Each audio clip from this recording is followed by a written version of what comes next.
حضرت عبداللہ بن عباس رضی اللہ تعالی عنہما فرماتے ہیں کہ رسول اللہ صلی اللہ علیہ وسلم نے فرمایا، دو نعمتیں ایسی ہیں جن کے بارے اکثر لوگ دھوکہ کا شکار ہو جاتے ہیں۔ نمبر 1 صحت و تندرستی، اور نمبر 2 فرصت کے لمحات۔ اللہ تعالیٰ کا کرمی قانون دیکھیے کہ صحت اور فرصت کے زمانے میں کی جانے والی عبادات بیماری اور سفر میں بھی کام آتی ہے۔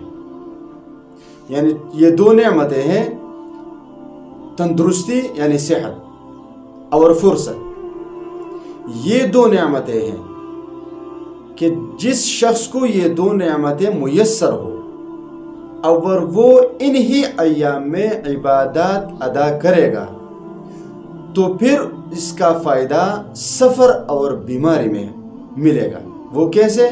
کہ رسول اللہ صلی اللہ علیہ وسلم نے فرمایا کہ فرصت اور صحت کے زمانے میں جو شخص عبادات ادا کرے گا تو پھر جب اس شخص پر بیماری آ گئی یا وہ شخص مسافر بن گیا جس کی وجہ سے اب وہ نفل عبادت نہیں کر سکتا، ضروری بات ہے کہ بیماری اور سفر میں تو عبادت نہیں ہو سکتی اتنی جتنی فرصت اور صحت میں ہو سکتی ہے، تو جو شخص سفر اور بیماری میں عبادت نہیں کر سکتا تو اللہ تعالی عبادت کیے بغیر ہی اس کا اجر و ثواب عطا کرے گا۔ یہ کتنی بڑی نعمتیں ہو گئی۔ تو لہٰذا جس شخص کو تندرستی میسر ہے، صحت میسر ہے اور وہ اس کو فرصت حاصل ہے تو اس کو چاہیے کہ اللہ کی عبادت کرے۔